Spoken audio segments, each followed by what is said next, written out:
Hey everyone, this video is a little different to other videos on my channel, but it's going to be a start of a new series where I review my own short films and other films I've been in, give some thoughts looking back at them, what certain things mean, and just the whole film process behind them all. And I'll even throw in some behind the scenes stuff that I remember at the time. So, for this video we've got Haunting.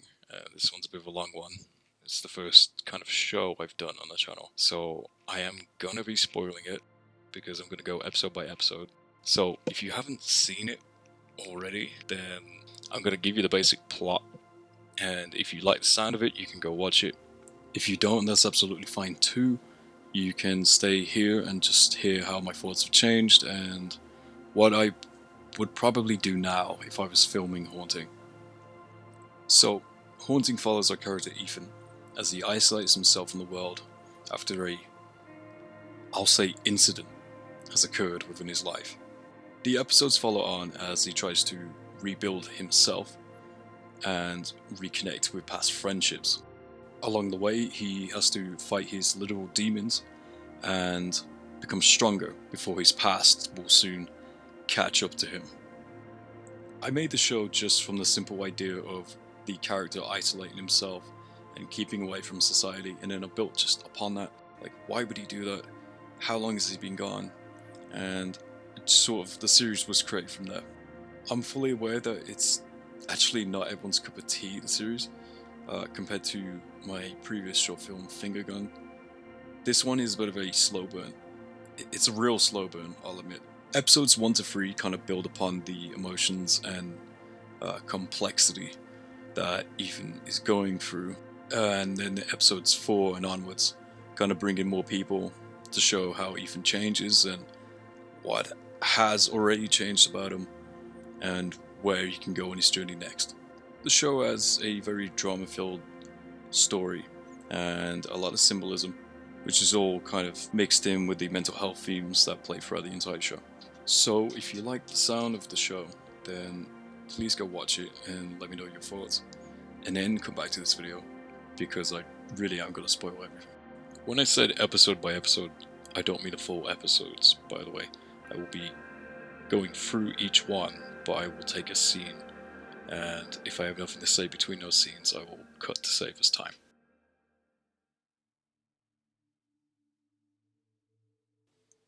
So, this entire scene was a mistake. In college, I borrowed the big cameras for college. Don't ask me what they were called, but they were the really professional ones. This is why the first episode just looks fantastic still. But the previous student actually was filming a slow motion part for his short film, and the settings were left on. So this entire bit was not meant to be slow motion, but it works, and it's better than I actually imagined it. If I remember right as well, I didn't wait for the weather to be like this. It happened, and I thought, you know what, this would be a really cool shot. My clothes are going to get wet, but this would be a really cool shot. So the timing as well was just, yeah, it's just brilliant. And this is how the show begins. So, skipping in a bit now, we cut to a scene with my character, and this is the first time we ever get to see the dolls. Now, the dolls have a few different meanings, but when I put the show in for us and was filming it, the doll to me means innocence. Innocence and your trauma, which you are trying to heal your innocence, but you're also carrying around your trauma and you need to balance. So Ethan is literally carrying around his trauma.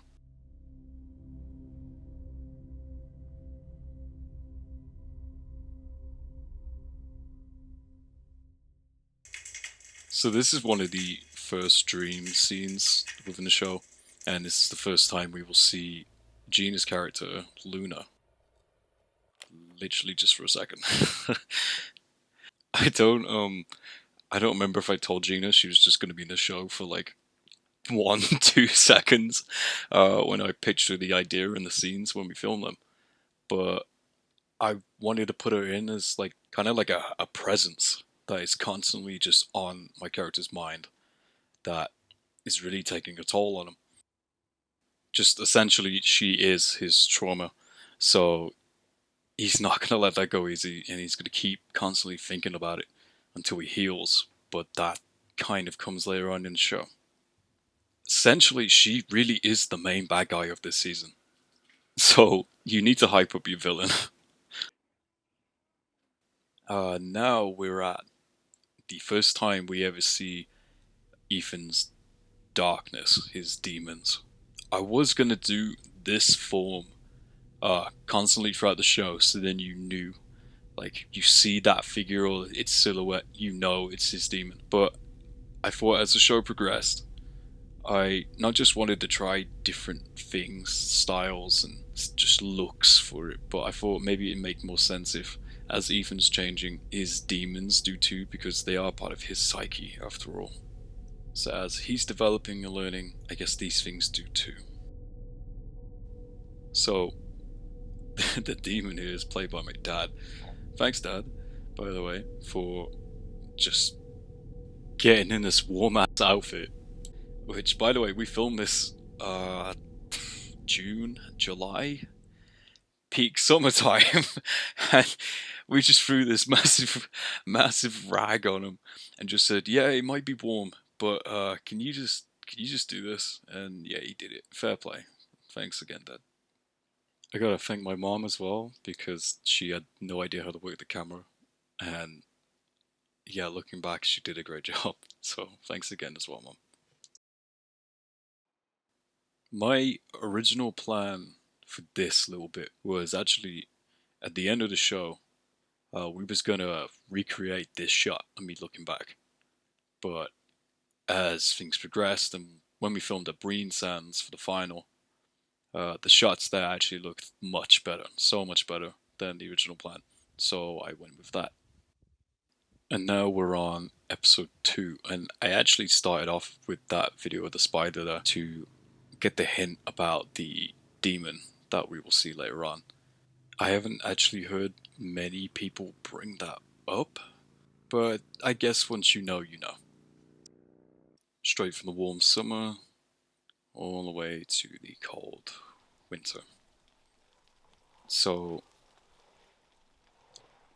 I'm really glad it snowed, because it doesn't just look pretty, but it does add to the episode. Because his my character's isolation is now finally starting to get to him. He's been there for an unknown amount of time. So I think the environment really reflects how he's feeling. And of course, that starts him off to thinking about other events that happened around this time, and just other events that made him happy.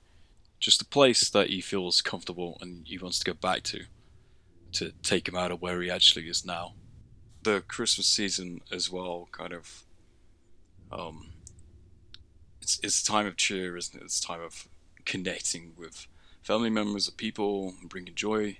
But if you don't have that connection with people and you're just genuinely lonely, obviously, this whole season being in your face of connect with one another, do this, do that, it's not gonna help. In fact, it's just gonna make you worse. So, with that whole mindset, this entire scene is to make my character feel worse than he's already feeling, which I guess is kind of the theme of the whole episode, really. The isolation of it all, and how it's starting to kick in for him, like I said, and that all applies within that scene later on as well, when my character tries to leave he tries to call his friend, but it fails, and it goes to a voicemail. And then obviously the fear of being traumatized again and socializing with people stops him from doing the voicemail, which just adds even more to his isolation and depression. So, skipping in a bit more, this is the second demon encounter, and the spider-like form is finally taking place. And I'm gonna be honest, I don't like this. I like how the creature looks, and those arms are just paper wrapped around in big, long pieces of black sellotape. But I don't like this scene anymore. It was gonna be a fight. You would see the shadows of the two fighting, but I just didn't like how it's filmed, and I was trying to get a hang of the new camera I got, and yeah, it just wasn't working out at the time.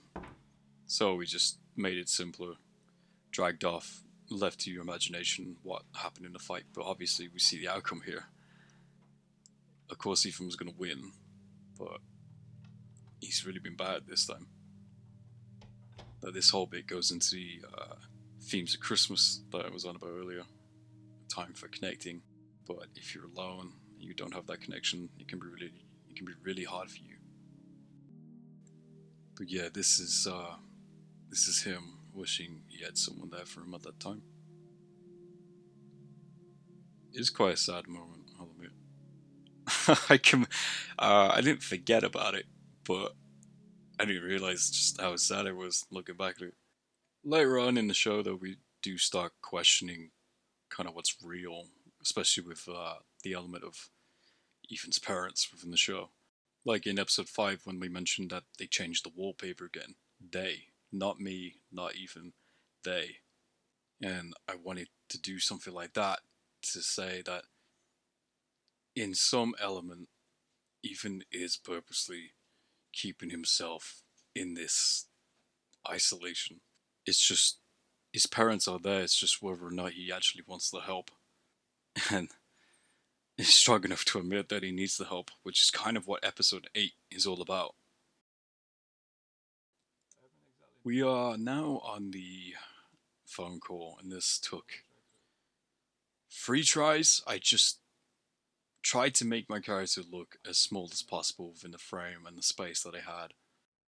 And I cut here to hide to the next take, because what kept happening was when I filmed it 3 times, I preferred something from the beginning of the one, something in the middle of the other, and something in the end of the other one, the last one. So it was just much easier to do it this way and hide all the audio cuts and the visual cuts. But yeah, this took me 3 tries, 3 very long tries, and I tried to not overact it, but try and get a little bit of emotion in there. Just not so much where the scene becomes too funny. When you're really looking at it, you don't really know much about this character, but you want to at least feel something for him, otherwise it's not engaging as an audience. But I guess if you feel sad for him, if you feel sorry for him, then you kind of get invested and hope for the best for him. So that's what this moment kind of is. Along with adding into the isolation and depression, as said earlier. And then especially when he hangs up, it's kind of a like self-sabotaging kind of feel. But it really hammers in then. It puts the nail in the coffin. See, because it goes from color straight to black and white. And I wanted to do that, not just to link in with the next episode, but to show that, yeah, it's really it. This could be the end. So now we're on episode 3, and if you look on the TV, you can see the last episode. It's very brief. And yep, see, very, very brief. But I actually had it in there as kind of like a meta Easter egg. I didn't know what else to put on the TV, so I just thought I'll put the last episode on. But it actually works as kind of like a way for my character to still be thinking about what's just happened, and I guess if you notice it, you notice it. So I had quite a few people I know watch this episode, just strictly this episode, and yeah, everyone I spoke to seems to really really enjoy this episode, and I do too. I love how simple it is, and I love how it says a lot, and I'm really glad that I managed to capture all of that within such little time. And I think genuinely I could have just done this as its own little short film. It didn't have to be an episode of Haunting, and I still could make this its own short film. But it does really just capture that, once again, the isolating feeling and uh, the depression, same day, same kind of vibes. Again and again, same food, same clothes, same routine. And in order to kind of get out of it, shake up your life, you gotta find a way to break that routine, no matter what it is, even if it's something simple. Which is why the thing that literally helps my character at the end of the episode is literally going on a walk. It wasn't some big event or meeting a new person, it was just something really simple in my eyes. I did wonder as well how many times I could actually show the same footage again and again before people got bored. So just gradually sped it up and intensified the music. Just to really get it in that this is just going on and on and on and it might not end. But one day it does. So I actually shot this scene, him getting out and finally breaking the loop. I actually shot it a couple of times. I shot it once just how it is, and then I shot it again because I actually shot it the first time on my phone and the footage corrupted.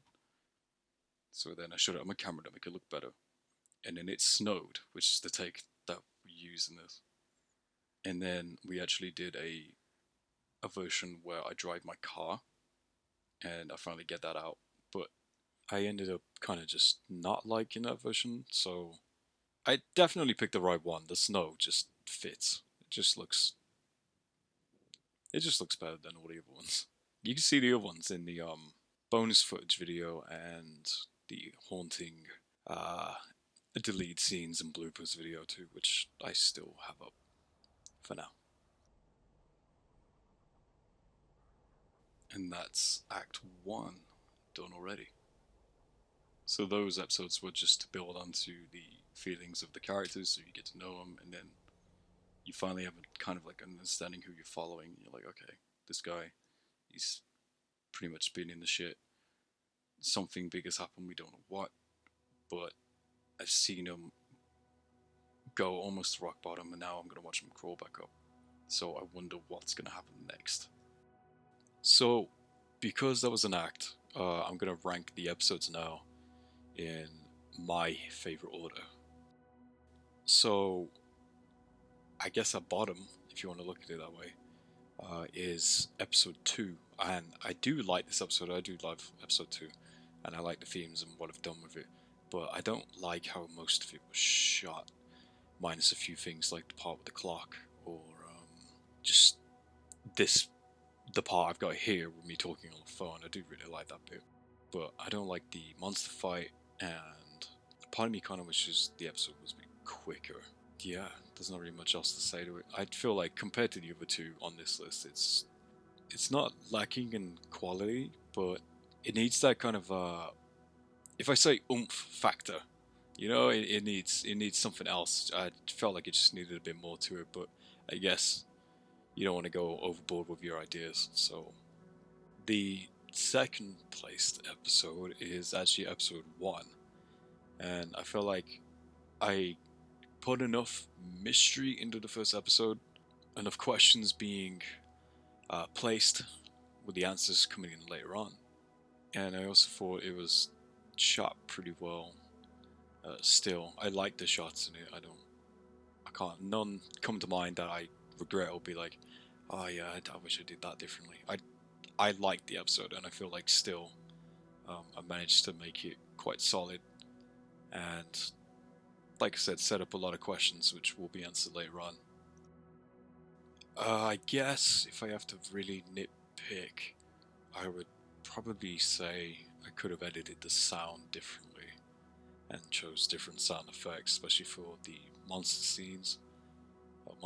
Sorry, because it is pretty quiet. It gets very quiet, but when I was editing at the time, it wasn't that quiet. But I could have gone back and sorted it. It's just a lot of setup, but for the first episode of the show, it makes sense, and I think it still holds up pretty well. And it's quite short actually. I remember it being longer. So that leads us to the best episode of Act One, which is episode three. It's just nice and simple. Like I said, it could have been its own short film. I like how it was shot still. I like the simplicity of the story. I wish I didn't film the ending so many times, but I guess in a way I am kind of glad because the ending of this episode just, in my eyes, looks the prettiest. It's one of the prettier endings of any of the episodes within the show. It doesn't just show like how the character's feeling as well, but it's something that a lot of the audience can relate to. So it's not just specified towards the character in a very like specific situation. This one is very, a lot of people are gonna get it, and I think that's why a lot of people came back to me and said that this episode was one of their favorites from the ones that they had seen. I guess a nitpick if I have to go for one, but this also applies to episode 2. I wish the camera quality just stayed consistent because I was filming from my phone, filmed it from a different camera, a Sony Cybershot, I think, if I remember right, and I had to let the college camera go. I had to bring that back, and I didn't have my Canon at the time. But in the next act, I do have my Canon, so the quality stays the same after that. But I wish I had that quality sooner. So that's Act 1, and yeah, like I said, it's just very focused on Ethan and his feelings, so then you know him as the main character you're going to follow, because in the next few acts, you're going to see, you're going to meet a new character, there's going to be what I'm going to describe as the most trippiest episode, which also does tie back into Ethan's feelings, and then you're going to be a new character, which is going to reflect the journey that we've been on as a whole, as of the first 2 acts. So now we're on episode 4, and it is kind of weird watching this back knowing that I'm not friends with this guy, but oh well. But we needed to set up him as a character, so we actually shot around his actual room and messed up a little bit so then it looked more looked less clean and more lived in. So skipping in a bit more now, just so that we can get in the episode. This episode was going to be entirely different. The two characters were going to meet, and instead of the music that plays within this scene, which is kind of sad, I was actually going to go with a kind of jazzy noir soundtrack to the episode. I was hoping it would like match up with how the location that we shot at actually seems, and I was hoping those two would tie in, but in the edit they didn't, and I thought the original idea is not going well at all, so we changed it to this more somber track, and yeah, it works. It's a lot better than a jazzy noir track. But I did want to try different things throughout the show. But the more that the show kind of went on, I realized that I liked the theme and I didn't want to mess around with it too much. So this last bit of them walking that's going to come up, we actually meant to shoot in an alleyway. I had the idea was to have him stand at one end and I was going to be at the other, kind of like what we do with the road in this scene. But there was actually a guy um, who was he was genuinely following us. He was leaning around corners, and then when we noticed, he like stop and put his hands in his pocket and like put his head down, shuffle back, and it was really weird. So we said, no, we're not risking the camera getting stolen. We're gonna go back, and I like that cut there. I do like that cut. I wish I did the sound better though. I wish I made it a bit more obvious that he was getting hit by a car, because that is how he dies in the show. He gets hit by a car, and his injuries are that fatal. He leaves these kind of he leaves these kind of Hannah Baker messages for Ethan to find. Something I might not do in a future project, but this project loves it. Haunting loves establishing shots, and I think maybe I do too many. I think I'd cut down on like a future season or a future project, definitely. So this is near the graveyard near mine, and this is the first time that we hear the name of Luna, which is Gina's character. And the grave next to me is supposed to be Finn's grave right now. There was an idea later on to make my character more of an unreliable narrator, kind of like with the whole parents element. There was going to be something with a friends element too, where he pretty much Finn would come back and it would be shown that he was alive and something happened between the two. And even kind of like what happened with his parents also chose to pretend that this entire episode happened when really in reality it was just something else. But I thought it would actually add to the character if the one time that he actually decides, yeah, I'm ready. I'm ready to get out. I'm healed in a way. I'm ready to do better and change. As soon as he goes out, he's hit with this revelation that pretty much just kicks him straight back to rock bottom, which then is where episode 5 goes in, and we really get to see his mental state in that episode. Shout out to the raindrop on my lens, by the way. He's a paid actor. No, but it does add to it. I really like it. Cutting into episode 5 now. Finn was finally free, so we could actually put him and me in an episode together. And I had this little moment, so then it was kind of just a reflection to see past Ethan, pretty much to see their kind of relationship and further series. I was kind of hoping people would watch it twice, so then they can see how he was before everything kind of went to shit, and his relationship with people. And then we get to meet my good friend Lolly, who plays me, pretty much. She plays a different personality of my character. And this episode is just them pretty much fighting for control. This is definitely the most, I'll say, niche episode of the series because of just kind of how trippy it all goes and how confusing it might get for people. From a filmmaking aspect, though, I wanted to just try different things while staying on the theme of the whole show. And, if you don't try, then you'll never know if you're good at something. So I wanted to try different things while filming. And that does kind of happen in the show. I try a few different things, but to kind of conclude it all, I just go back to the original theme.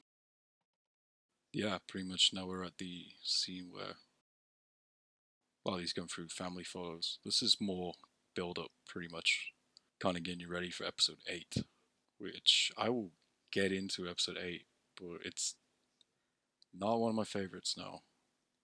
This is the first mention of the parents aspect that I was on about before, and I don't want to go too overboard with it. I wanted it to be kind of like, if you figure it out, then good for you, because you don't want all the answers.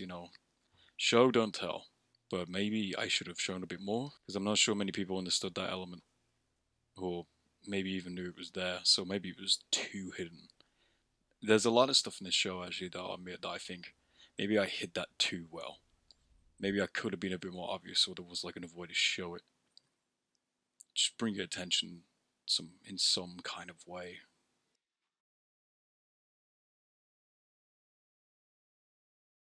I think that's the longest Gina's been on screen so far.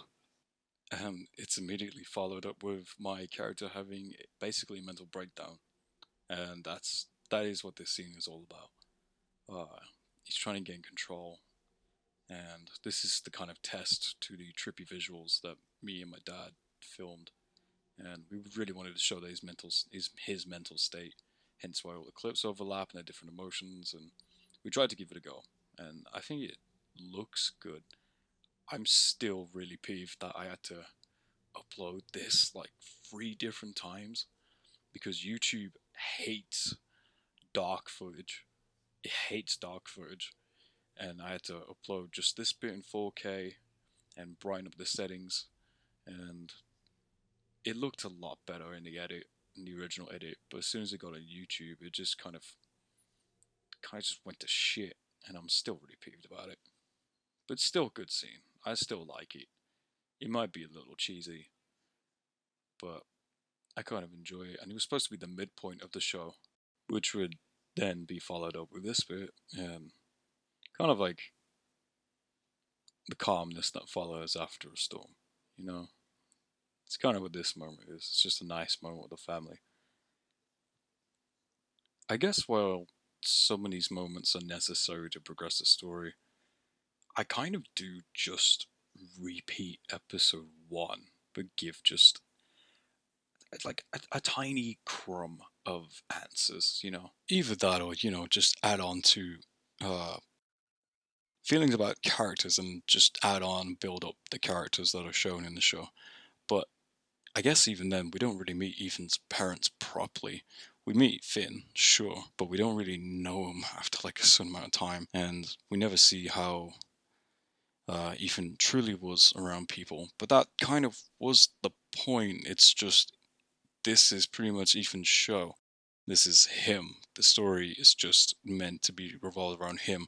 Sure, we get over characters like Finn and we follow them, but it's more about how he, like Finn, affects Ethan.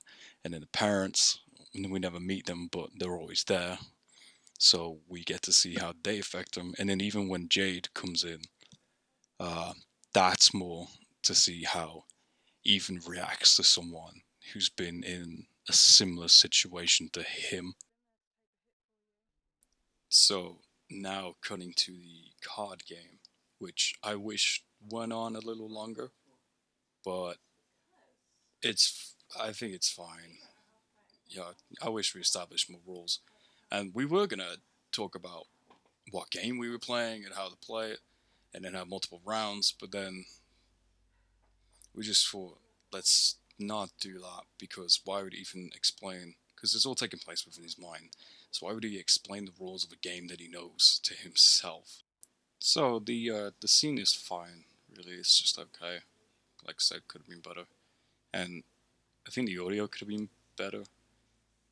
I only have one mic. I've only got like a Rode mic, and it goes on top of the camera. Um, we did definitely use it for the scene, but the room kind of echoes all the sound around. So I wish we. It's something I definitely need to invest in, and just a mic, and I can just hang over people and get the better audio. But that requires money.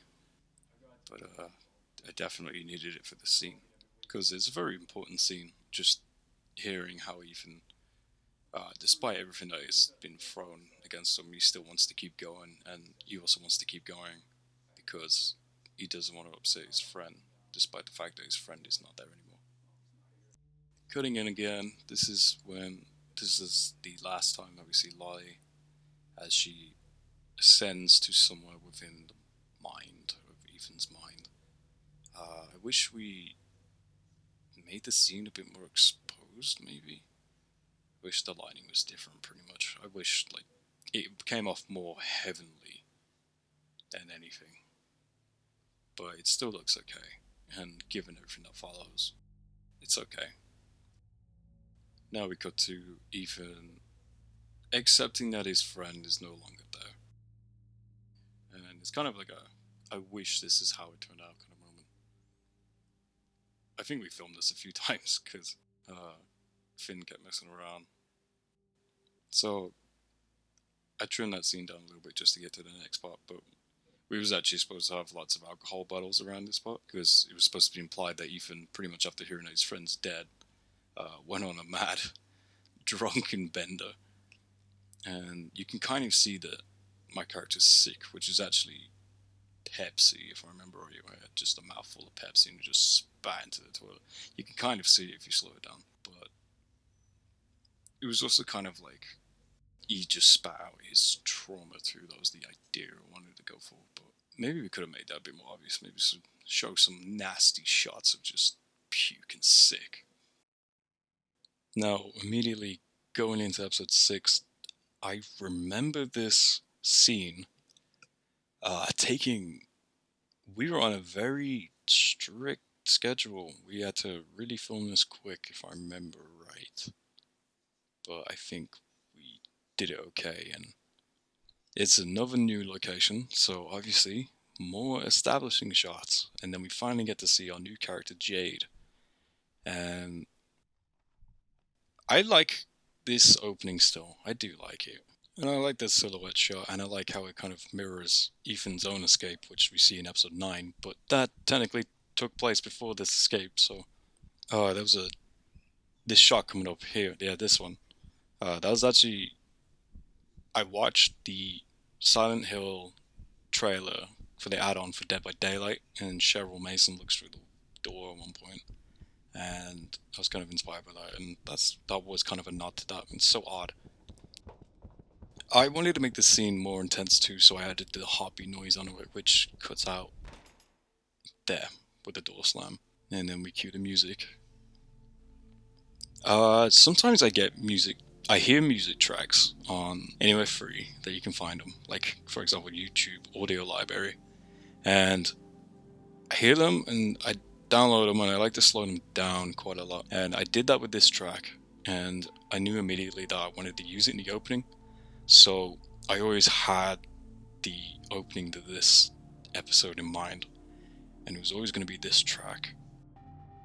And we filmed this twice. We filmed this opening running scene twice, because we went out on an evening and we actually got to this part of the railway walk that we're on.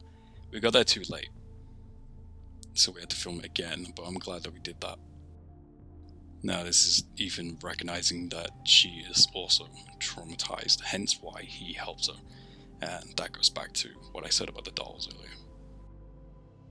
This episode probably has the most talking out of it, and I felt like it was probably appropriate at this episode the most, not just because of everything that happens, but because we're on episode 6 now, and I always had a 10 episode run in mind, so we need answers now, otherwise the whole show is just going to be just questions upon questions, and it gets kind of you start to lose engagement pretty much, because you're just thinking, well, when are we going to get answers for anything? Nothing's going to make any sense. So this was the episode to finally bring some answers and let you know what the hell you've been watching this entire time. This episode also adds to Ethan, because we get to finally see how he's going to interact with someone after all of this hurt that he's gone through, especially after watching episode 9 and then maybe coming back to it all. But you also get to see how in some elements that he hasn't changed, or maybe gotten worse. In this case, when he sees someone that's been through something similar to him, he kind of identifies with them and he helps them out. He didn't have to bring her back. He didn't have to do anything for her, but he decides he wants to help her out. He's not looking for any points or anything.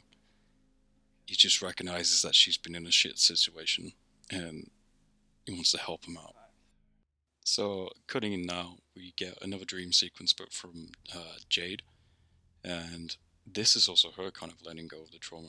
An unprecedented amount of time has passed, and to mirror episode 5 of when Ethan was sick, letting go of his trauma, sort of, she does the same. And that is also Pepsi, by the way, and I wish we did something like that in episode 5, because that shot looks, that looks fucking horrific. this this part of me though is really dark. I wish we let that up a bit more. There's a few parts in the show, I guess, where I wish I had some kind of lighting. I've got it now, luckily, for the photography, but I wish we used it more in the show. But it's just a way of trying to find it and get it like naturally, just more natural looking. So, cut a bit further. We are at the arcade now, and how Ethan got himself out in episode 3, he knew that was the right step, so he gets Jade out and helps her out. So this is Jade's episode 3. That's pretty much where we're at now. And now she's like interacting with people, and she interacts with Ethan, and this is her starting to heal pretty much, and it's thanks to my character. And it's just a nice moment between the two, I guess. It's kind of like knowing how episode 7 goes, it's a calm before the storm. cutting in again. This moment goes on a bit too long, I think. And we also forgot to film from an entirely different angle too. So we were stuck with this one cut, which is why I keep coming back to different things from uh, previous episodes. And yeah, I don't know. I wish I filmed from that different angle, and I wish I got the audio better. But the scene still passes and says everything I need to say, and it's also just you finally get to hear her story, pretty much. The two pretty much trauma bond. That's it. That's the scene. They trauma bond. But because of how close they get, once Ethan hears the story, he goes on that little revenge act. Whether she eventually knows about it or not, he did it for both of them pretty much. He did it for her because the guy abused her, but also he did it for himself because he likes the girl, and he also starts to relate and wish that he could do those things to Luna. But at this point in the story, he can't, and he kind of expresses that by taking out someone else's abuser. It's also the scene that follows on where you actually get to see the abuser be abused. It shows Ethan's more darker side, and whether the guy that we've just been following, despite us seeing how he's hit rock bottom and literally brought himself back up, and we've related to him, that maybe he has actually been hiding an entirely different side to him, and despite all these things that we've cheered and rooted for him to get through, maybe he doesn't deserve it.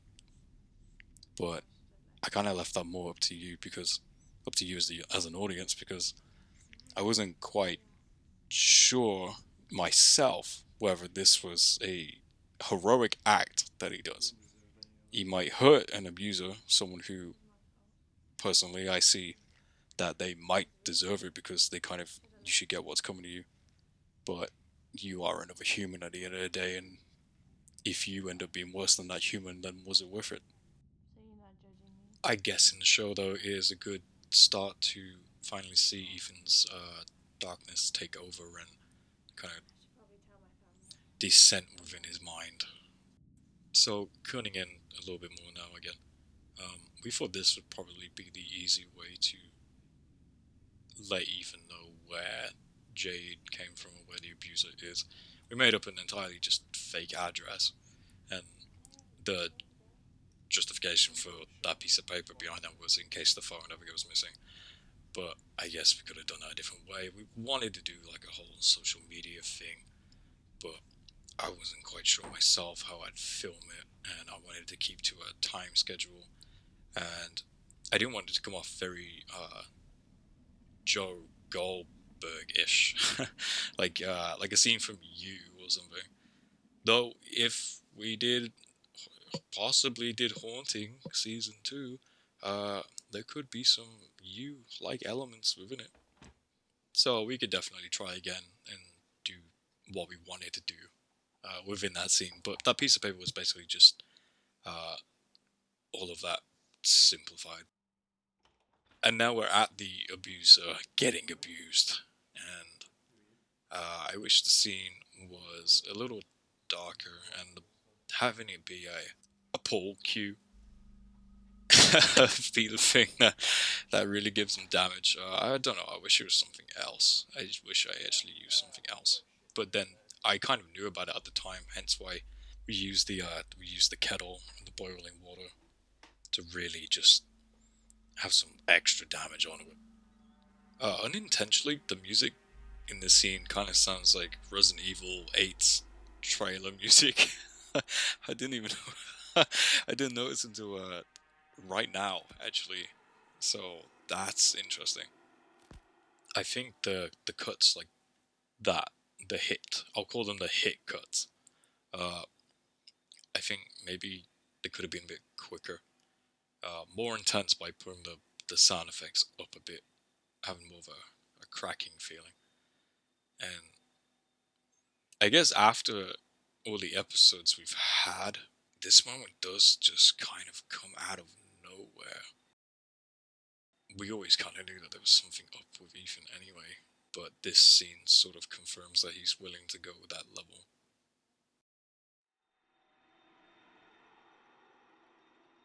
We also tipped the water in that previous bit into just a ball, like a washing up ball. I mean, and I wish we could see the steam coming off it because it was warm water, and that would have made it more intense. Maybe I could have put like an effect on it.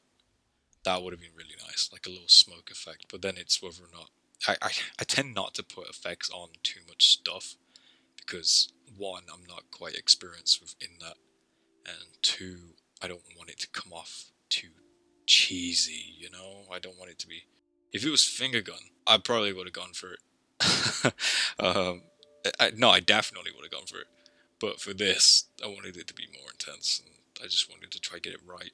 So yeah, maybe I could have put like a little effect on it, something just very transparent.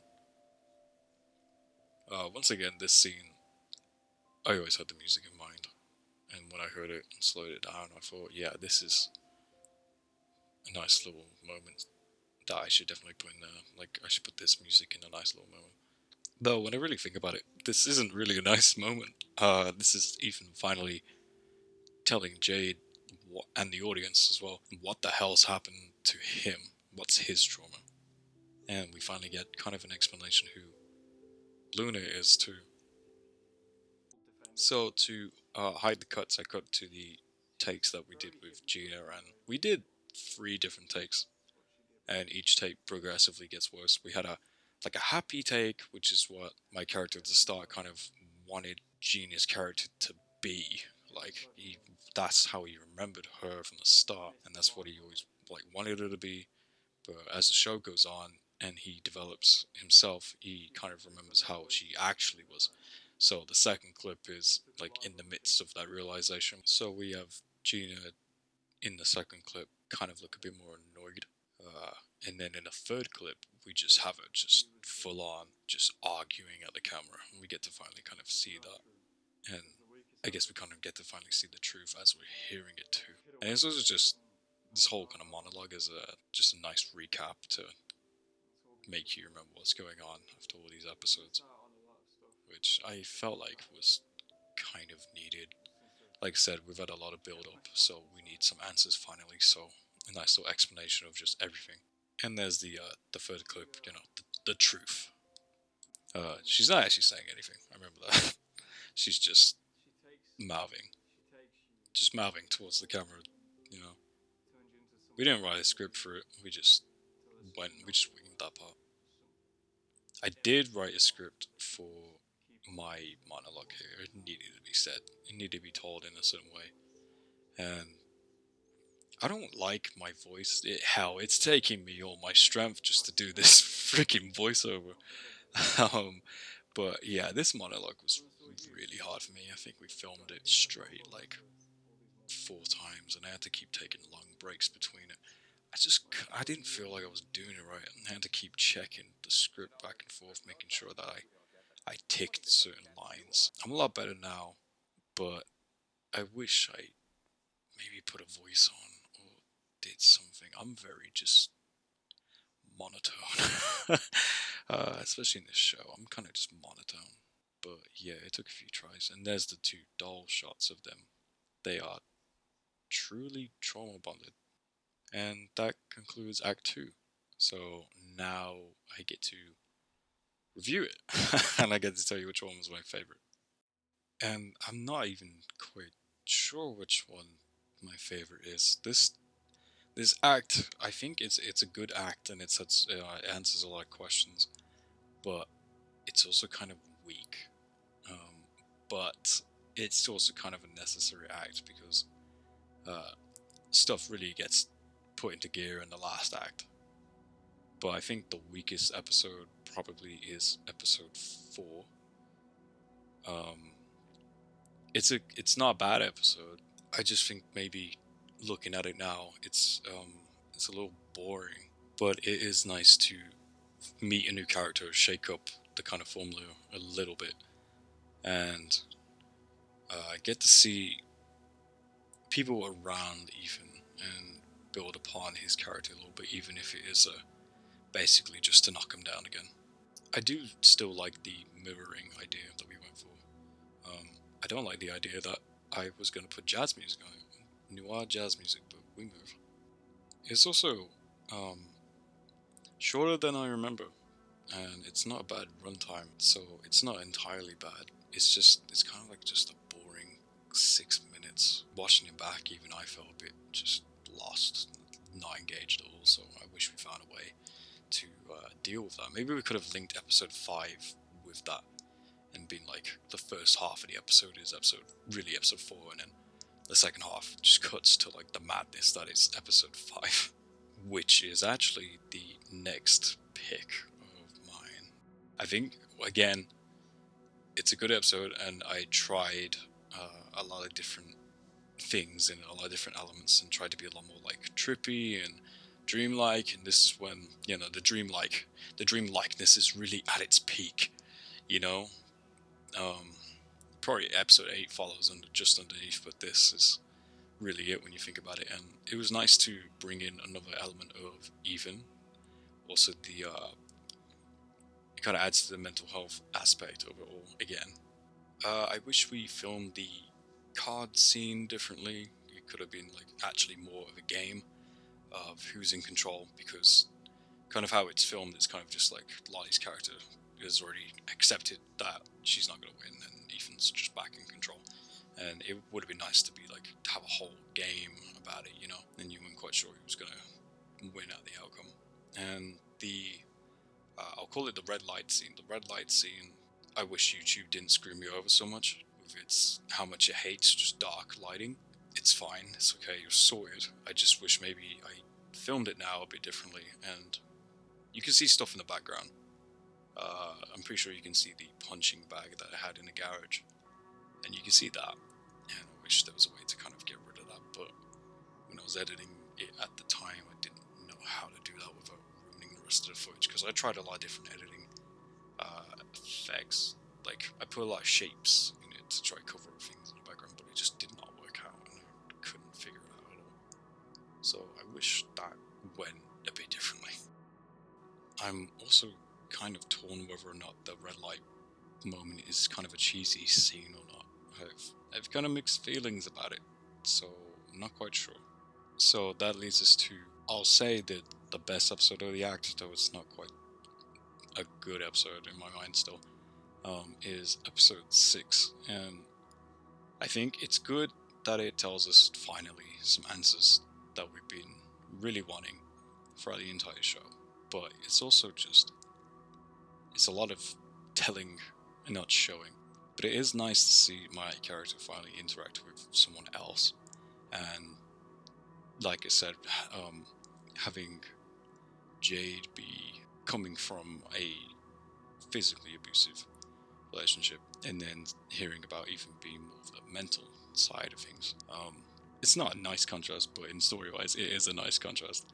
To see how he kind of helps her out, but also we get to finally see like his darker side. So that's good, but also the darker moment when the abuser gets abused kind of does just come out of nowhere. I wish we had other ways to kind of set up that could be a thing or an element that would happen. There are like dark moments within this show and over previous episodes, but they don't scream out that Ethan is gonna or could be capable of doing what he does in that scene. So maybe we could have had like flashbacks to, I don't know, him as a kid, like little events. Maybe he gets in like fights at school, or just something to show that the violence isn't just within his mind, like all the fight scenes with the demons, but like this could actually happen, and then it makes more sense when we watch him literally lap the shit out of that one guy. Just something, you know. So it's not quite like just randomly thrown in there, which it feels like, but it's not bad. It's okay. But the episode is pretty good, minus the whole, like I said, telling rather than showing. So while we get some answers to burning questions that were established in the first act, it's all kind of boring. I found myself getting bored at my own films. So that was one thing, but at least we get some explanations and we tried different things. So now we know what works and what doesn't, and I liked some of the themes of the episodes, and I do like that we gave it a try. We gave most of the things a try, like the visuals and the different themes, like I said. So it's not all bad, but there must be a way to there must be a way to make it more engaging, and I wish we found that way sooner. But the next act does kind of find that way for us, even if it might be a bit too late, and Act 2 needed that engagement. In the next act, we pump up the gears, we finally set up a whole new kind of direction of the story where Ethan's going to have to face this past that he just explained to his friend now. And we get that in 7. We get it in episode 7 where we have that force literally come to his front door. Along with this, we finally get to see how much of a actual villain Luna is, and make the build up earlier finally pay off. So, cutting into episode 7 now, and I like this opening. I feel like maybe I could have done to make it more obvious that this is from Jamie's character's POV. Maybe I could have done a bit more like handheld. Maybe I could have walked up into the shot, or even at the end, like a walk away, then he'd walk away, or even walk towards the door, given that he's about to break in. Something like that might have been really nice. This episode does kind of jump the shark a little bit, compared to like the earlier episodes of the show. It's more of an action-based one, but I really enjoy this one. I enjoyed filming it too. This this one take though, it's okay. You can see the edits. I tried my best. I didn't really know what the hell I was doing, I'm going to be honest with this one. I just knew I wanted to do a one take, but the camera was messing up. It was not having it. It was too exposed when I head outside in second here. Then when you look back in, it was too dark. It was having its own. It was having a meltdown, pretty much. The camera was having a meltdown. So we had to keep changing it, and that's why we had to film like 3 different takes. And I tried to hide that within the edits. And I think I did okay. But not. It was not what I was going for. But it still works. I still think it's okay. It's just very obvious it's not one take, but we got something else out of it, I guess. So Jamie's character's just burst in, and he's gonna try to suffocate me now, and I actually clock him here in real life. Yeah, there we go. I felt so bad. Felt so bad at the time. Shout out to Jamie though, he took it like a champ. Throughout this entire fight scene, I'm actually doing what I call the one frame trick. So, despite us being like kind of silhouetted there, well, I did it before when I was getting my head slammed into the stair railing. The one frame trick, which I'll describe, is just before like an impact of a punch, like a few frames before it, take a frame out. You barely notice it, and it makes the punches look more impactful. And I tell you what, when I was watching this episode again, I didn't even notice that I did that. I'm not sure on the day, but we decided to use this plank. I don't remember the reasoning why. That wasn't the original plan, I remember that much though. The fight's incredibly short, but I feel like that's the weaker part of the fight, the whole plank bit. I like this bit though, that's coming up with the hammer.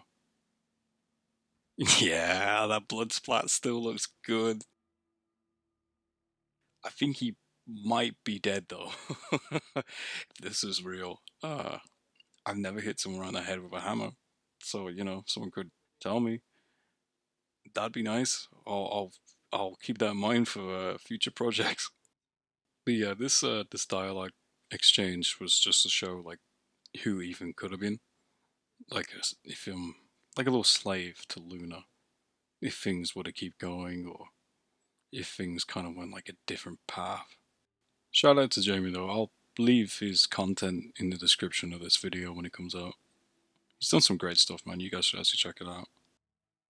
I don't remember if this is in the blooper video, but when we were filming this scene, a bird actually flew into my window.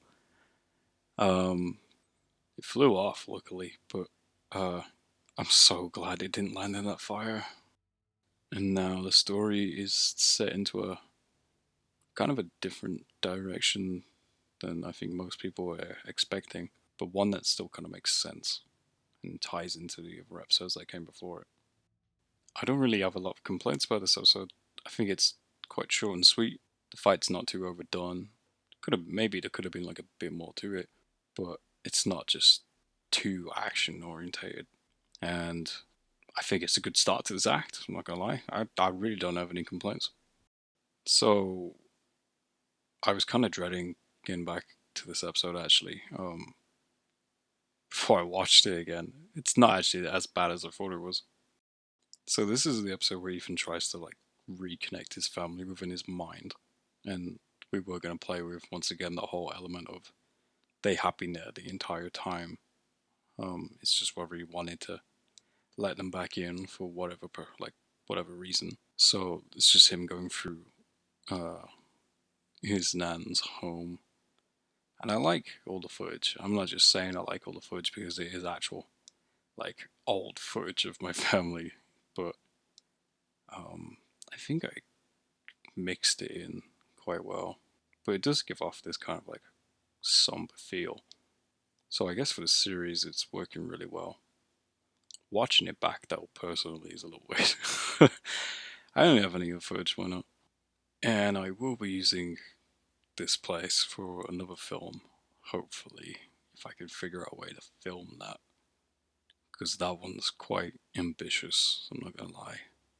See, I remember not liking the episode after a bit because it felt like old haunting. Like episode 7 just set up like new haunting, where we're on a mission now. We gotta go confront our past. And this is kind of confronting the past, but because it feels like old haunting, it feels like a step back. And because it feels like a step back, I'm seeing it as like a filler episode, and I didn't think it was at the time, but it really is. It's basically a filler episode to the big show off fight.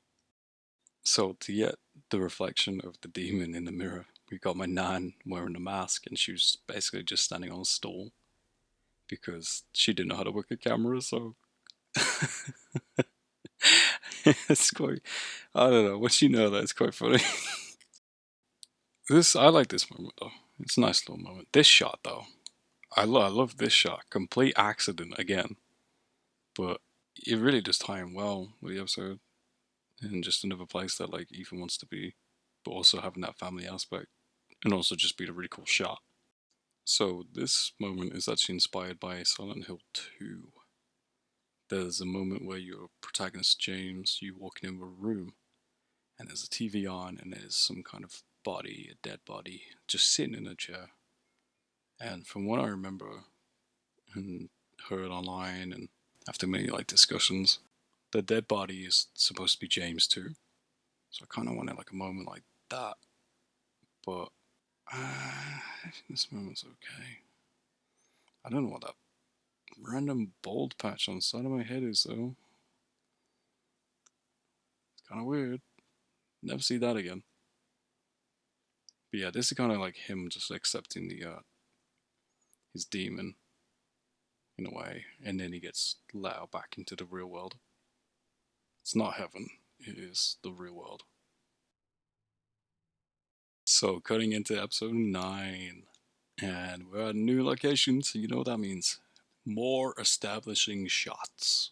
No, but I know what I'd do differently at this moment. I wouldn't. That's a nice shot there, though. But I wouldn't have just the cutting like around like we do in every other episode of Haunting. There's this moment actually where Gina's character's putting on some makeup. I think we should have done like a whole routine. I think this should have been longer. We should have done like a whole routine of her like walking around getting ready, and we could have like followed her either all in one take, kind of like this, like walking around with her, or to make those kind of shots that I did before, like the cutting back and forth, a lot easier or more interesting. I mean, she could have been doing something in the shots. That might have made it look better. Definitely worth a shot next time for another project. So the goal of the episode was to make everyone as uncomfortable as we could get. Nah. Oh man, I do like this episode. Uh, Mainly because we finally get to see my character's backstory and how he got to be. But filming it was all the cast would agree, because all of it is just pretty much just awkward moments, and then the most obvious red flag, get the out of there kind of thing, kind of moments between the characters that you could see in in the series. This is really nothing like this episode, but it's nice to see like a previous version of my character, like before everything went to shit, and then we finally get to see how everything went to shit. But yeah, filming it was, everyone got really awkward, but it is genuinely because of the scenes. We're all laughing about it afterwards. This is one of the first moments in the episode where you, as an audience member, get to see a chance that Ethan could have taken to get out of the situation that he's going to find himself in. This is his first chance, his first kind of, if you really look at it, he could have escaped here, but he chooses not to, and he goes along, and then he'll get another chance later on, and he doesn't take it again. I wanted a few moments like that, so then you could kind of see, like, if he would have left here, things might have been better for him, but obviously we know how it all goes, how it all ends. And there it is. Should have run there, dude. Should have run there.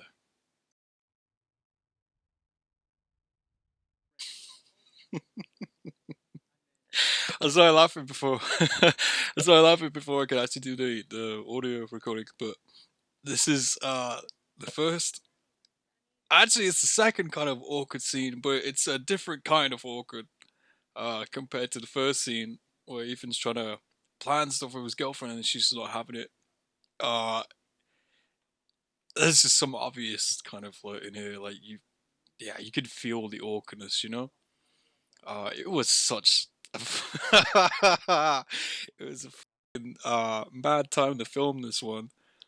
We just kept laughing halfway through all the takes. We couldn't hack out actually like awkward we were making it, but it was good. We knew it was good, and it was going to be like a good moment in the episode. But actually filming it took us so long, and we only had the one day to film this entire episode. I'm actually really glad that we got the whole episode done in one day.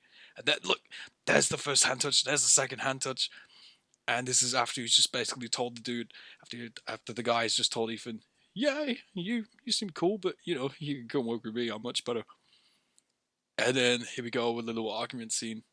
One of the little moments like this, so then we can kind of make Luna more of a red flag and progress how evil, is that the right word?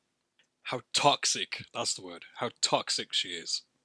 Saying that, this whole kind of moment, I'm not quite sure whether she's entirely in the wrong or if he is. And I kind of left that for everyone to kind of decide for themselves. Once again, playing into the whole idea of, is the guy we're following in this show really a good guy? Saying that, with what follows pretty much next, clearly shows that Luna is not a good person. From what I remember, we didn't have a script. I had notes on what needs to happen in the episode, and we kind of winged just everything, all the dialogue, and I knew points, and one was like, yeah, we have to say these points, but how we get to them, we're gonna have to decide on the day. And I think we did pretty good. I think we did alright. Like I said, it does feel kind of awkward because the whole thing is awkward and it's supposed to be. So I think we hit the mark, I think we did pretty well. One thing I don't think we did well on was saying that me, because I gave the notes on where to stand and like how to film this bit. The one thing that's not very clear is like what actually happens in this moment. I mean, I know what happens in this moment, but a few people that watched this episode and got back to me kind of told me that they wasn't quite sure what was happening, but it is. You're supposed to read the visual cues, I know that, but I'm just going to tell you straight that it was meant to be that my character was assaulted slash raped in this moment, which I thought was kind of obvious given, the phrase, things happen behind closed doors, and we literally see the door close. And also, I'm not going to make the actors do something like that on screen. I'm not going to make them do something that they don't want to do. So this was kind of the way to fill in the blanks and let your mind take over. But you could definitely see the outcome of it with the nail biting, and the foot tapping. And this it's actually Jamie standing outside, but it's supposed to be Finn's character. But we couldn't get Finn free on the day. But we tried to have this little moment so then we could say like friends are trying to reach out to him, but he is literally trapped, and there is nothing we can do about that. And this is Luna taking away my character's voice given what's happened. So she's literally locking away his trauma and his voice. Several months pass by, as you saw on screen, and he finally gets the courage to leave the, if you could call it a relationship that he's in. Finally gets the pack. This is the second moment that he should have just ran. Forget the wallet. Go. Things would have been better off if he just left there. But he doesn't. He goes back to go get it. And things just get worse from there. So as a prequel episode, I think it's alright. It's not bad. I love this moment. We kept getting James' reflection in the windows, from what I remember. So we had to film it in a sort of way. I think I just saw him in the reflection there. If you watch this episode and comment on it, just pretend you didn't see it. And this moment kind of really fills in the fact that, yeah, Luna is manipulative and she almost gets Ethan back here, but her gaslighting tricks don't work. And he finally gets a chance to escape again. I would have changed this bit though, tripping over. It's like a dumb little horror movie. I think maybe she could have thrown something at him, just hurt him in some kind of way to make him fall down and stay. But she is more the mind game than the physical side of abuse. And this is kind of even almost dying, and he kind of starts to see the light and her true form. Probably should have done some kind of cutaway so then we didn't just see the mask fully, or maybe just make her more blurred. I do like the steadiness of the gimbal and how it just easily helps us like follow Ethan's movement. But maybe it could have been, I could have added like some kind of handheld element or like effect on it, just increase that intensity of the moment. I gotta really thank Jamie and his gimbal that we used on the day. That thing's expensive as hell, but hell, it was worth it. And I gotta thank my uncle and aunt for letting me film at their house. So thank you again. And we will be filming them again for something else when it comes to my mind. So overall, not a bad episode. Intentionally awkward moments, and we finally get to see Ethan's kind of backstory, and we get an idea more of who Luna is actually in person instead of the kind of, as you just seen there, the moments within Ethan's mind that we get to see. And we also get to see Jamie's character for the first time, technically the first time, to kind of show more about Luna and how she keeps people around. So now that one line in episode 7 makes sense. The one referring to how they're like together now, or how Ethan goes up to him and says, "Oh, she's with you now." And then we finally go into the last episode, and we get the confrontation almost immediately. In a shocking twist of events, I actually did have a script for this episode, not just notes, not just marks to hit or points to hit. I actually had the script, and I had to learn this little bit, or the big monologue that happens after the fight.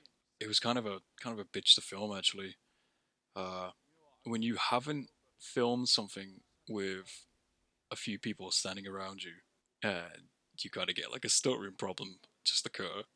It's not a very good time to film, but it's all good now, and I've had to do a few monologues since then, and I've gotten a lot more used to it. So thank God for that. But yeah, I think this is probably the most evil my character has got in this season, anyway. Luna shouldn't have sent someone though. So I guess the violence and revenge is sort of justified because she put the problem upon herself. Ethan was like ready to move on, but she came back, and he's got to tell her no because obviously moving on is not the issue. So in a way, it is kind of therapeutic for him.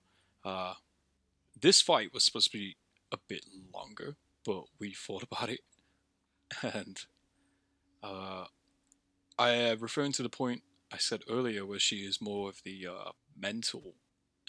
mentally abusive side, not the physical side. So she wouldn't really put much of a fight up. Uh, and we tried to show that Ethan's really pushing the mark here. Like he might just kill her here, and she's not even fighting back. So yes, she was abusive to him. Yes, she did a lot of bad things. Is this the right choice? That's kind of what he gets here. He gets the whole season pretty much flashing behind his eyes. But to explain the moment, he comes to the conclusion that leaving her alive is a much better way to torture her than to kill her and just end the problem immediately. He finally gets his revenge and is kind of able to move away from this trauma. So now he won't have Luna holding him back in any kind of way, and she, knowing that he won, she won't be coming back. At least for revenge of her own. Actually, talking about this scene though, I would have changed the sound effects for the punches and the hits and stuff. Um, and I I always had the music in mind, so there was no change on the music. When I first heard this track, I always thought that's got to be the end. That's the ending fight track. That is, I have to have that in somewhere. We got a first hint here too, that my character could possibly kill other people. Like he does mention that, but he can't kill her. So that is kind of a little hint for a possible season two. It's the first hint of this episode, anyway. There's a few other hints. I like this shot, and I like uh, the funny fact that Jamie was walking backwards and he almost tripped over a few times. That was quite funny. Sorry, Jamie, but it's funny. That's quite, can't help it. Cutting in a bit more. This was all filmed at Breen Sands. Nice little camping place that we go to sometimes. Yeah, it was absolutely freezing, despite it being in the summer, I'm pretty sure. It was also a nice way to kind of tie in episode 8 and some of the visions that we see in episode 8. So now you know that this is an actual place in the story. And Ethan kind of visits there again because everything is okay now. So I remember this final being longer, but looking at it, it's not a bad length. It's nice and short, quick, easy. Uh, Sets out exactly what he needed to do. Just needed to set up the fight and show what happens afterwards and how Ethan kind of moves on, kind of doesn't. I say kind of because he's moved on from this trauma of this season, not everything.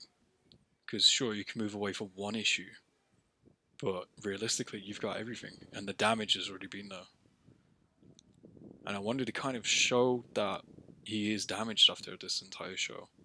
By this moment, his darkness is still following him, and the I like the track in the background. I wasn't sure whether to put this track in, but I'm glad I did, because it adds to the eeriness. And then we finally get a 4-4 break. So surely the plot of this season is dealt with and this trauma is done with, but he's still damaged and there's still much more to uncover and deal with. But that is this show. So you know the drill by now. The lowest episode in this act is episode 8 for me. Like I said before, it's kind of like a setback to Old Haunting, which isn't really a good thing given how episode 7 kind of establishes new haunting. It's got nice visuals though, and I like the old footage still, and I'm not just saying that because it's got my actual family in it. Yeah, I'd say the episode by giving this kind of nostalgic feel for my character, and it would be a lot better, but the thing is, the parents' plot is just too hidden throughout the show, I think. It was one of the aspects I think I hit a bit too well, or just didn't explain it outright. Um, so, with that kind of plot being hidden, it's kind of just what is the point of the episode? It's kind of not entirely clear. So, maybe you could have made that more clear, bringing in the parents, or have that explained in some kind of other way, but it's not entirely clear. So it kind of does just bring up the whole point, like, what is the point in this episode? We're just dragging it out until the final fight, but it's still alright. The next episode is episode 9, but this was very close to being tied in with episode 10. It's nice seeing the backstory of Ethan and finally getting some more aspects of the story explained. I don't like how some of it was filmed, like the opening with all the shots just around the location. I wish we did something more creative, just showing that around. Like I said, we should have followed Gina's character around or did something, because just something to break the norm of the show, because we don't want to keep repeating the same kind of things again. It'd just get kind of boring. Other than that, the story is still, I think, pretty good. Certain aspects, like my character being assaulted, maybe should have been a bit more clear, or given other signs, so then the audience kind of knew what was going on. If there was more ways to make Luna a bit more toxic as well, I probably would have thrown that in. The ending fight as well, definitely wouldn't have had the horror movie trip, something more physical.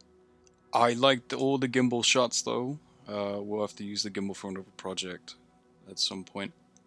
And I think this is probably the funnest episode to shoot, because we all had quite a laugh with all the awkward scenes.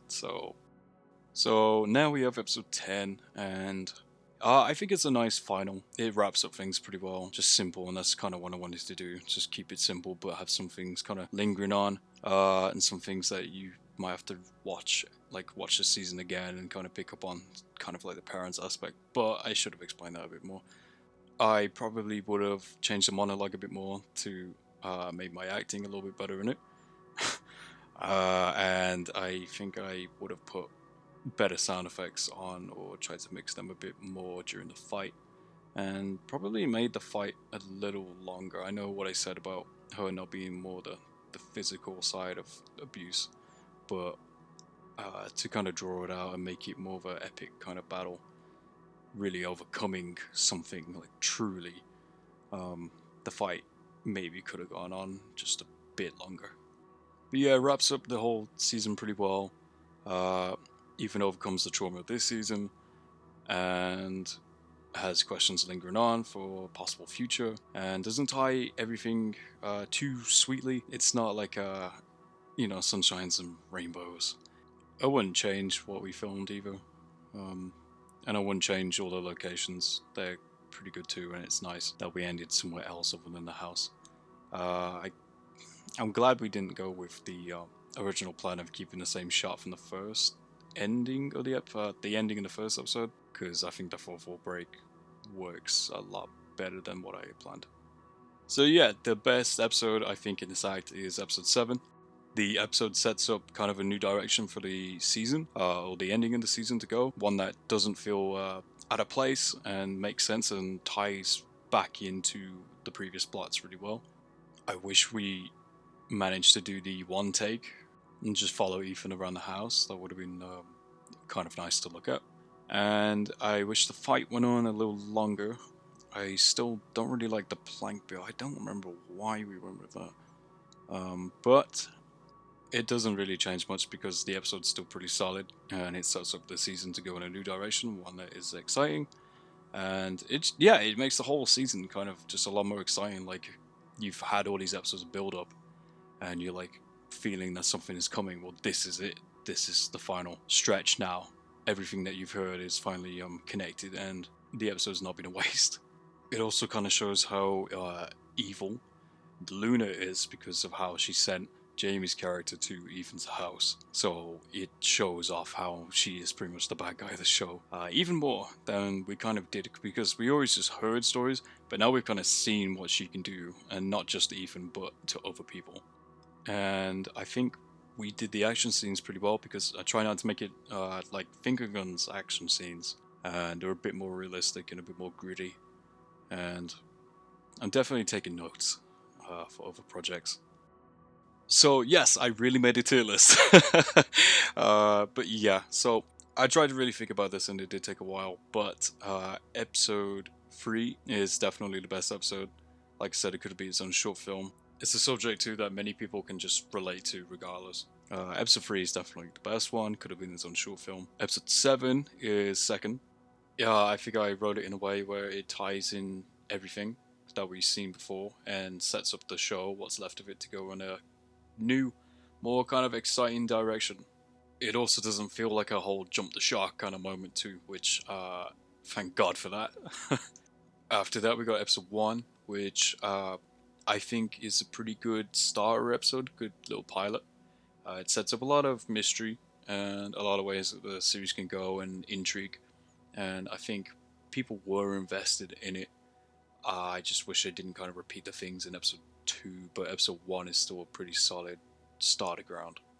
Episodes 9 and 10 are tied together, but I'll talk about 9. 9 is a good little backstory episode before we get to the final fight, so you kind of, feel more during the fight. You kind of feel more in episode 10's fight because of episode 9 now.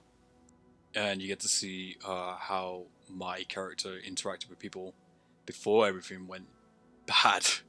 Most of the episode is pretty good as well. Just the acting's good and the visuals are good too. So, like the gimbal footage. I don't know. I just really like the gimbal footage. Episode 10 is a nice little send-off for the season. It wraps up some plot threads and leaves you thinking about other ones. It's not just all sweet though, like sunshines and rainbows, like I said. And it leaves certain things to be uncovered in the future and things for people to think about. So it's not just a happy, sweet, cheesy kind of ending. The rest of the episodes are kind of like tied in the B tier, but I put episode 2 next. It looks good, and I like the snow that we filmed. I don't mind my little monologue. I wish it was a bit better. Like I said, I'm quite monotone, but we move. I don't really like the spider demon in it now. I wish we did that a little better in the fight and that. I was trying to get used to the lighting of the camera, so I'm trying to not be too harsh on myself, but it does kind of just retrace the themes of episode 1, and it builds up to more mystery, which isn't a bad thing, but watching it again, I was kind of just wanted something else to happen, and I kind of wanted to be invested a little bit more. So then we got episode 5, and I like the whole kind of mind gamey, I call it the trippy kind of elements to it, when really we're just hopping from like location to location, all in Ethan's mind. I wish maybe I could have made it a bit more dream-like. That definitely would have been like a better watch. I tried to do that with the Red Room, but obviously YouTube had other plans for me. I wish we did more in the card game scene as well, and I kind of wish we had more moments with Lolly's character too. And then we got episode 6, which, yeah, it explains pretty much the story and what's like actually happening, but it's too much talking. I think I could have done a lot more like showing. I wish I filmed more of that specific part I was on about before when I forgot to film from another angle. I wish we did do that, because showing kind of the visuals of the season again, like previous episodes, I don't think it works. Some of the plot threads though, like Ethan helping out someone else in his kind of a similar situation to what he's been through, that's quite nice. It adds to his character too by showing his good side and his bad side. I just sort of wish that we did add more kind of elements previously in episodes to kind of build up to the bad side, so it doesn't feel like it's just come out of nowhere. But it's nice seeing the dynamic between the two main characters. So episode 8, visually it's nice, but story-wise it's just kind of boring. And like I said before, with episode 7 being what this has come after, then it's just a step back really, and it just, yeah, it makes kind of just like a boring overall experience. But the visuals and the nostalgic element with all the footage going back is quite nice, and it does add to that kind of like dreamlike feel, so it's not entirely bad. Episode 4 is the last one, and yeah, if you couldn't tell by my voice, it's really boring. It's a lot more boring than episode 8, but at least my character, we get to see like finally what has kind of been happening while he's been away. We finally get to meet a new character too, who should have tied into the season a lot more, but unfortunately due to certain schedules with like work and stuff, he couldn't exactly make it. Hence why we killed him off pretty early, and I think it was too early. I think it should have made it a bit more clear that he died by getting hit by a car, and the damage in his body left him pretty much to rot. It's not entirely bad though, because it does kind of set up a new plot element for episode 5 to pick up on. But like I said, the episode's just kind of boring, and maybe we should have connected both episodes and had like a 9-episode run instead. So before I end the video, which if you've been watching all this time, genuinely thank you. Like, you actually put up with my voice. No, but I really do appreciate it, and hopefully you check out some of the other things. Before you go, I am going to summarize the plot with full spoilers this time, and then say the final goodbyes. So Haunting is actually about a guy who isolates himself from the world because of an incident to occur with his now ex-girlfriend, where he was assaulted and raped, and he feels like no one will listen to him. He kind of does believe the lies that she tells in episode 9, and decides that he's not going to burden anyone with his trauma, and he's going to keep it locked up in the doll, which is there to represent his innocence and literally holding on to your trauma. And he stays inside, just kind of counting down the days till he dies. The dolls also, by the way, represent his voice, or like a victim's voice. So by having Luna, the abuser, literally put the doll in a case, she is silencing him. Hence why he steals his voice back. After trying to reach out to a friend and failing, he kind of goes into this pit of depression, which eventually he brings himself out of. But as he goes to meet his friend, he realizes that too much time has passed by, and life has just continued on without him. His best friend is now gone. He goes into a spiral. He brings himself out of that spiral by the help of an alter ego, which was there to always comfort him throughout the entire show when things got bad. I do wish, by the way, that we shown Lolly's character a bit more in the show to kind of emphasize that point. But still, like I said, she is a figment of his imagination to kind of center him and really bring him back. And she's there when things get bad. But luckily, he gains control of his own body and mind again. And he begins to kind of move on, because despite his friend not being there, he wouldn't want his friend to be upset with him being upset, if that makes sense. Some time passes by, and our lead meets another character who's kind of going through a similar situation to him. So he brings it upon himself to help her out and get her out of that situation. He helps clean up her wounds, gives her a place to stay, gives her food. In this time, we get to kind of see the different kinds of damage that it has done to our lead. So he goes out and actually abuses the abuser and kind of takes revenge for his new friend that he has acquired. The two bond, but then episode 7 happens, where Ethan's trauma is literally sent someone out to come get him. Ethan wins the fight against this sort of henchman figure that his trauma is sent out, but he decides that there is no more hiding. He's going to go face his trauma head on. He's done. Along the way, he goes to an old familiar place to kind of reconnect memories and kind of get an aspect of his life that either he neglected or they neglected him. But either way, he's trying to get something of his back, and that refers to the whole family plot, which, yes, I should have made a bit more clear, or had like more of an emphasis on the whole thing. He gets them back, and then he goes out to fight the trauma that the whole season has been preparing us for.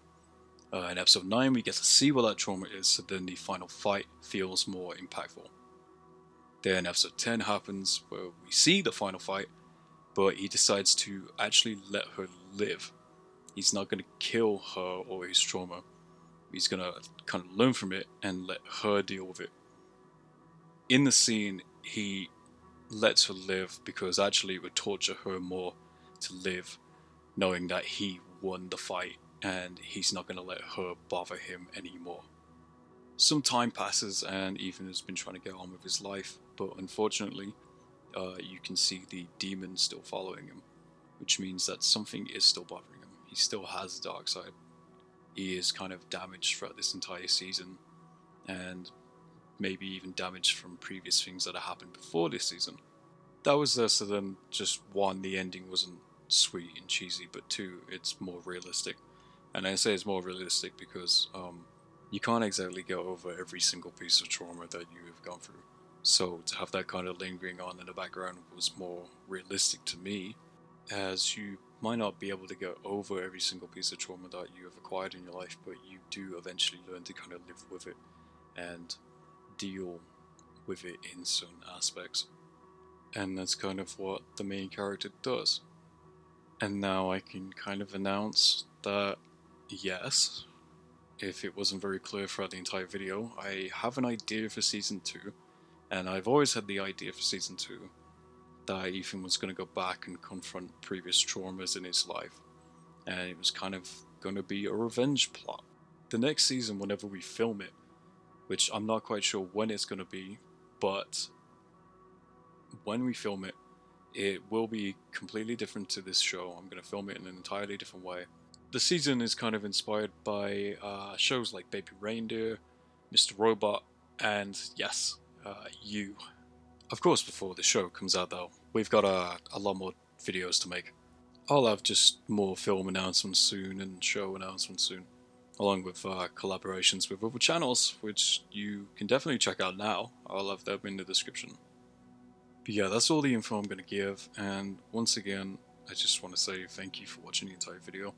And thank you to some of the cast, yes, some of the cast, for being in the show. And I'll have more videos and little behind the scenes videos like this, where I finally explain everything that's going on in shows and films of mine. I'll have them out soon. And yeah, please check out my work and take care.